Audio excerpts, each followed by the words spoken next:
ენის განვითარება ადრეულ ბავშვობაში ძალიან სწრაფად ხდება. განსაკუთრებით კი ბავშვის ცხოვრების პირველ 2 წელიწადს.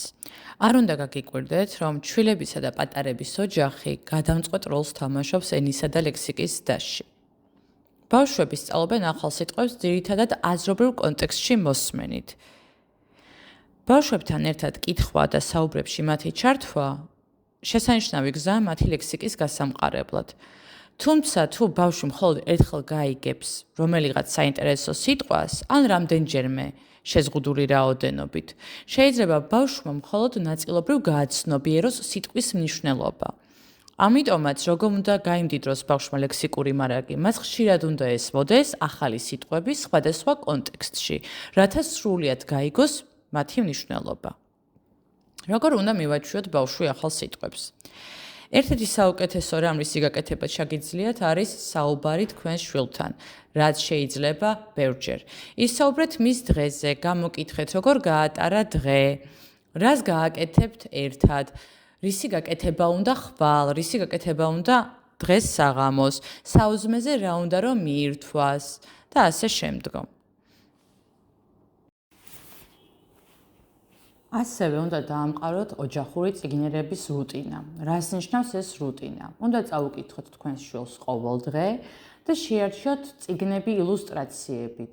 აუცილებელია ეს ილუსტრაციები და ეს ილუსტრაციები ინფორმაციას უნდა გვაწვდიდნენ იმის შესახებ, თუ რას ნიშნავს ეს სიტყვები. წაიკითხეთ წიგნები იმდენჯერ, რამდენჯერაც თქვენს შვილს სურს. გამეორება ეხმარება პატარებს, რომ გაიგონ, რას ნიშნავს ახალი სიტყვები და ისწავლონ ახალი სიტყვები. უნდა გამოყოთ სპეციალური ადგილი კითხვისთვის. ესეც რუტინის ერთ-ერთი ნაწილია. ადგილი უნდა იყოს კომფორტული და მშვიდი. შეგიძლიათ წამოწვეთ დივანზე, შეგიძლიათ დაუწვეთ საწოლთან და ისე წაუკითხოთ წიგნები. როდესაც პატარას უკითხავთ მოთხრობას, რომელიც უნდა იყოს აუცილებლად ილუსტრირებული, უნდა დაუსვათ თქვენ შვილს კითხვები მოთხრობისა და ილუსტრაციების შესახებ. უნდა ანახოთ ცალკე ეს ილუსტრაციები და უნდა კითხოთ, რას ფიქრობ, აქ რა ხატია, მე რა მოხდება შენი აზრით, ანუ ეცადეთ, რომ გამოთქვას თავისი აზრი, თუ როგორ განვითარდება მოთხრობა. უნდა აუხსნათ აუცილებლად უცნობი ან საინტერესო სიტყვების მნიშვნელობა და დაამყაროთ კორელაცია რეალურ ცხოვრებასთან, საზოგადოებასთან, გამოცდილებასთან, სახლში განთავსებულ ნივთებთან და ასე შემდგომ. თქვენ უნდა აქციოთ თქვენი სახლი ბეჭდვით მდიდარ გარემოდ. რას ნიშნავს ეს? მაგნიტური ასოები, კუბები, რომლებსაც ასოები აწერია, სიტყვების თამაშის სახალისო გზები, უამრავი ესეთი თამაში იყიდება დღესდღეობით მაღაზიებში.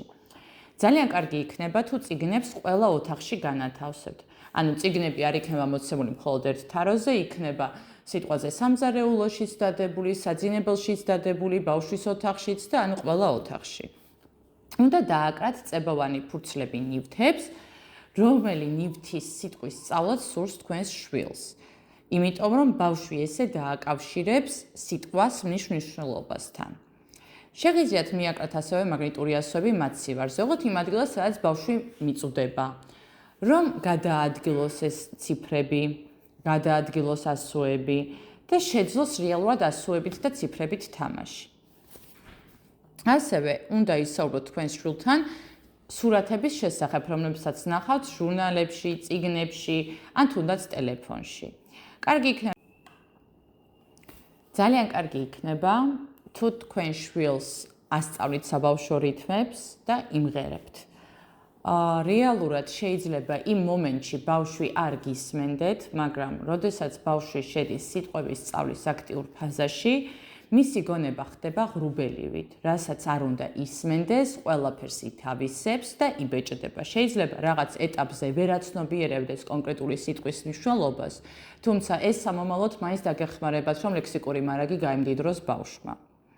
ასევე კარგი იქნება თუ აყურებინებთ ისეთ ვიდეოებს, ოღონდ არა უშუალოდ ძილის წინ, იმიტომ რომ ძილის წინ რაიმე ვიდეოს, თუმცა ან მულტფილმის ყურება საკმაოდ ნეგატიურად დაისახება ბავშვის ძილზე.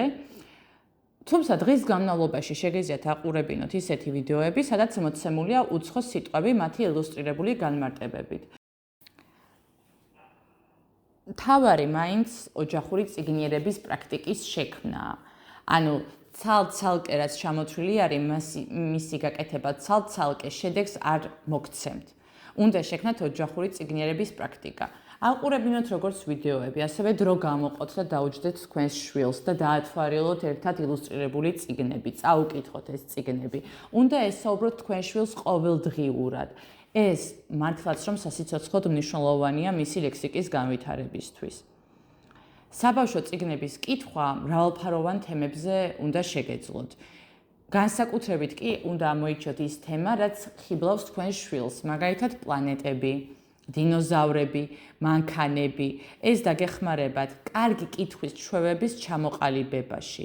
ხელს შეუწყობს კითხვის სიყვარულს და კითხვა თავისთავად ლექსიკის გამდიდრებას.